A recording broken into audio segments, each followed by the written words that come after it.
dans ce nouveau numéro de l'invité du jour. Le public gabonais découvrait Matamba Kombila le 3 avril dernier au cours de la projection de la série télévisée Sansu Tsu, une série composée de 9 épisodes et 9 minutes. L'invité du jour vous entraîne aujourd'hui dans les coulisses de cette réalité à travers le regard de sa réalisatrice qui est avec nous. Bienvenue sur notre plateau. Merci de me recevoir. Mais c'est un plaisir. Meilleur vœu. Merci à vous également. Merci. Alors, pour ceux qui vous découvrent dans ce numéro, parce qu'on est vu hors du Gabon, qui est Matamba ? Réalisatrice, scénariste, productrice de cinéma. Avec une carrière passée dans l'événementiel, dans l'industrie du luxe, dans la mode, donc un fort passé de production qui aide mon travail cinématographique. Voilà, originaire de la Nyanga et de France, née au Gabon, grandi au Gabon et la majeure partie de ma vie à l'étranger, donc aux États-Unis et en France. Très bien. Jusqu'à ce que le cinéma me ramène ici au Gabon. Alors, c'est le 7e art, c'était une passion pour vous ? C'est quelque chose qui vous a toujours attiré ? J'ai toujours adoré le cinéma. Et en fait, il y a eu comme un appel à un moment de ma vie où je réfléchissais à ce que je voulais vraiment faire comme carrière. De votre vie. Ouais, jusqu'à la fin de mes jours. Tu veux me lever tous les matins, qu'est-ce que je veux faire ? Vous avez dit, si je dois être heureuse, qu'est-ce que je dois faire ? Le cinéma. Le cinéma. Et l'agriculture, mais ça, c'est une autre conversation. Ah bon, ça sera en off, toutes les deux. D'accord. Et vous avez dit tout à l'heure, Matamba est une Gabonaise qui a évolué à l'étranger. Et du coup, vous avez fait vos classes justement dans le cinéma hors du Gabon ? Oui, aux États-Unis. Aux États-Unis, où j'ai appris en fait par moi-même, parce que je travaillais à l'époque, j'avais une carrière professionnelle à l'époque où j'ai décidé cette transition. Donc j'ai appris par moi-même, et puis j'ai fait des ateliers de formation donc à New York. Et mes premiers jobs dans le cinéma, oui, sont sur des tournages aux États-Unis, effectivement. Quel est le plus beau souvenir que vous regardez justement de vos classes aux États-Unis ? C'est la communauté, la solidarité, la générosité non seulement des personnes qui enseignent, mais aussi des personnes avec lesquelles on apprend. Et puis sur les tournages, d'être le premier tournage que j'ai fait avec des acteurs, des grands noms quand même. Kerry Washington était l'actrice principale. Ah oui, quand même. On avait Anthony Mackie aussi qui était le rôle masculin. C'est la générosité des personnes sur les plateaux qui t'intègrent complètement à l'équipe, même si tu es complètement débutant. C'était mon premier tournage, tu vois, c'était donc c'est ça. Vous arriviez comme un cheveu sur la soupe et vous êtes retourné dans la soupe. Et tu retournes dans la soupe et en fait tu es bien mélangé dans la soupe puisque tu te sors d'un tournage avec un crédit donc qui est magnifique et qui permet de lancer une carrière. Très belle expérience. Alors, qu'est-ce qui vous a motivé à parler des sourds et muets du Gabon ? Parce que justement dans cette série dont j'ai parlé dans mon propos, c'est ça. Vous touchez justement du doigt ces personnes-là avec ce handicap. Qu'est-ce qui vous a emmené justement Alors justement, c'est pour expliquer aux gens que ce n'est pas un handicap, en fait, que c'est juste un langage différent. Je me suis retrouvée dans ce projet par hasard, en fait, grâce à Nathalie Pontalier, qui avait déjà travaillé avec la communauté à l'époque, et qui m'a dit, viens avec moi, il y a ce projet, est-ce qu'on peut le faire ensemble ? J'ai dit, ok, est-ce que tu veux le faire ? Je dis oui, ok. Et donc, je me suis retrouvée dans ce milieu complètement par hasard. Et ça m'a vraiment émue et attirée parce que c'était une communauté que je ne connaissais pas du tout. Que vous découvrez aussi ? Complètement. Je connaissais des sourds, mais je n'avais jamais côtoyé de sourds, que ce soit au Gabon ou même dans d'autres pays. Donc j'ai découvert des personnes avec qui je m'identifiais beaucoup, en fait, par rapport aux thématiques de communication qui peuvent être un peu compliquées parfois quand on est différent. Et puis, j'ai voulu travailler avec eux. On est parti sur un épisode, le premier qui s'appelle Télésourds. Et après, il y avait tellement d'histoires à raconter qu'on a décidé d'en faire toute une série. Du coup, vous avez dit tout à l'heure, vous avez travaillé avec Nathalie Pontalier, qui elle en avait fait un documentaire. Vous en faites une série. Du coup, qu'est-ce que vous apportez de différent, justement ? La thématique de Nathalie, c'était autour de sport, donc de l'équipe de football, et qui montrait comment en partant de rien, on peut arriver à tout, à une victoire, en fait. On est un peu dans les mêmes idées, dans les mêmes thématiques. Moi, ce que j'aborde, c'est l'aspect de la communication, l'aspect du rejet social.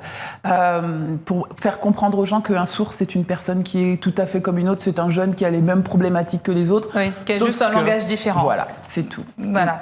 Cette série, elle est pleine de tensions et d'abandon. Comment est-ce que vous avez réussi à travailler avec ces enfants qui, à la base, étaient tous sauf comédiens ? Comment est-ce que ça s'est passé ? Justement, c'est ce qui m'a donné envie de continuer, c'est de découvrir le talent, la flexibilité, l'adaptabilité de ces enfants-là. C'était plus facile à... Ouais. Quand tu n'entends pas, tu développes d'autres sens qui font que tu t'adaptes très facilement, tu observes tout.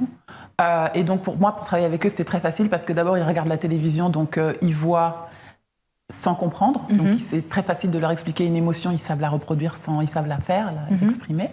Et puis il y a une forme de contact avec le cœur en fait, qui se fait au-delà des mots.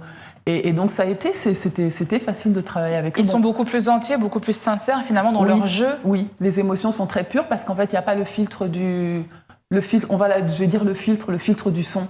Oui. En fait, le son, ça filtre, ça te fait une barrière par rapport aux émotions. On a un interprète magnifique aussi qui est Ben Diawara Diengui qui a aidé beaucoup dans tout ce travail. Ça a été une belle expérience pour vous? Magnifique. Est-ce que vous sortez de là avec un regard différent sur cette communauté? Complètement, et pas seulement sur cette communauté, sur toutes les personnes avec des différences. Et par rapport à cette communauté, ça me donne vraiment envie et qui est un travail que je continue, d'aider à aider à pousser son intégration dans la communauté des entendants, en fait. Oui. Parce que c'est une communauté qui est magnifique, où il y a une très grande pureté, une très grande richesse, un cœur très... Vous en parlez avec beaucoup d'émotion. Ouais, Du coup, quel est votre regard sur le cinéma au Gabon? Alors...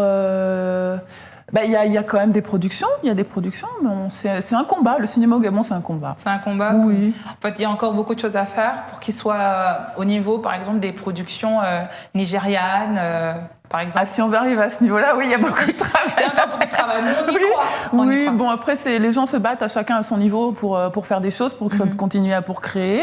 Mais pour arriver au niveau du Nigeria, oui, il faut surtout des structures d'accompagnement et des financements, en fait. C'est important. C'est toujours ça, oui. À la sortie de Sans Dessus Dessous, nous sommes curieux de savoir un petit peu quelle était la question la plus drôle qui vous a été posée. Alors, ou du moins une anecdote. Ce que j'ai trouvé le plus mignon, en fait, c'est le fils de la personne qui a fait la scénographie, donc de Malanda Lumwamou, qui a fait un travail magnifique sur la série. Et donc son fils ses deux fils sont venus assister à la projection. Et donc le petit qui a vu toute la série pendant 1h30, il est assis, là, il regarde tout. Il demande à sa maman, mais maman, ils sont vraiment sourds. Donc j'ai trouvé ça vraiment mignon parce qu'en fait, le message est tellement bien passé qu'il n'avait pas l'impression il n'avait pas besoin du son, finalement, il a compris. Il a compris, en fait. Et ça m'a touchée. Je trouvais ça très mignon et ça m'a beaucoup touchée aussi.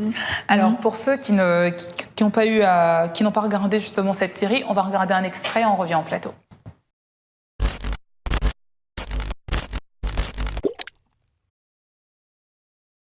Très flattée de son intérêt qu'elle porte à mon restaurant. Mais, compte tenu du rythme que nous avons ici, je ne peux pas me permettre d'engager une stagiaire handicapée dans l'équipe.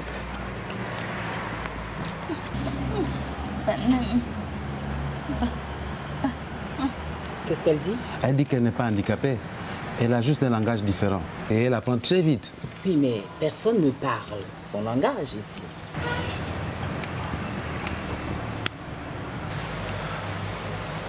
Bien, merci d'avoir pris le temps de nous recevoir. Passez un séjour à l'école et rencontrer les enfants. Vous savez, je suis très, très occupée.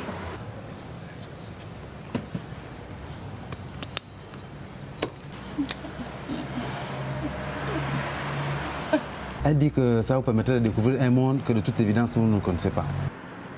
Alors, on vient de regarder justement un extrait de Sans Dessus Dessous. On a vu la grande Annie Flore qui joue dans votre série. Alors, racontez-nous un petit peu la thématique de votre série et comment est-ce que s'est passé justement votre collaboration avec cette grande dame.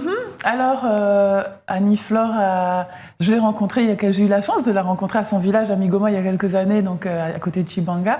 Et on a échangé, moi parlant de cinéma, elle de musique, on a eu une espèce d'amitié instantanée. Et en parlant de cinéma, elle me dit « Ah, mais moi j'aimerais bien jouer au cinéma ». Et donc je lui dis « Bon, bah ok, j'ai retenu ça ». Et toutes ces années après, donc, parce que là je parle de 2008, après maintenant on a tourné en 2017. Hein. Ah oui, quand même. Oui. Et donc au moment de développer le projet, je lui ai dit « Écoute, j'ai un rôle pour toi ». Et donc elle a dit « Ok ». Et comme ça on a embarqué dans cette aventure. Et c'était fantastique de jouer avec elle parce qu'elle apporte toute cette douceur, toute cette expérience. Et puis, du coup, ça crée une espèce de magie sur le plateau. Oui. Et puis, les enfants, ça motivait les enfants et ça les fait en plus se rendre compte du professionnalisme de notre démarche aussi. Oui. Donc, ça a un peu donné un cachet artistique, de professionnalisme à tout ce qu'on faisait. Et donc, là, ce qu'on a vu, c'est la thématique du film. C'est comment, en fait, on ne donne pas la chance à nos enfants qui ont des différences de s'intégrer dans nos sociétés. Dans notre société. Tout simplement. Alors justement, vous portez un très, très beau projet en collaboration avec l'Institut français. Est-ce que vous pouvez nous en parler? Oui, donc dans la suite de cette série, donc le cinéma, ma façon de voir le cinéma, c'est que c'est de l'art qui sert les sociétés, donc qui sert les communautés. Donc il y a les films, évidemment, qui sont beaux, qui sont bien, on va au cinéma, on regarde, mais il y a d'autres choses derrière le cinéma. Donc dans cette démarche qui est avec les enfants sourds, on fait on a des différents programmes qui sont de tenter d'intégrer les enfants dans des structures professionnelles, dans des structures de formation aussi. Et on a aussi cet autre aspect qui est l'éducation. Et donc on commence à partir du 16 janvier à l'Institut français du Gabon, tous les jeudis, des cours de langue des signes du Gabon de 2 heures, donc pour le prix modique, très modique de 4 000 francs CFA. C'est un beau projet. On arrive vraiment au terme de notre émission. Je vous remercie d'être passé sur notre plateau. Merci à vous. Merci beaucoup. C'est un plaisir. C'est un plaisir. Merci à vous, amis téléspectateurs, de nous avoir suivis sur Gabon 24. Retrouvez-nous sur nos réseaux sociaux, Facebook, Twitter et en direct sur YouTube. Quant à moi, je vous donne rendez-vous très vite avec un nouvel invité. Bonne suite de programme sur Gabon 24.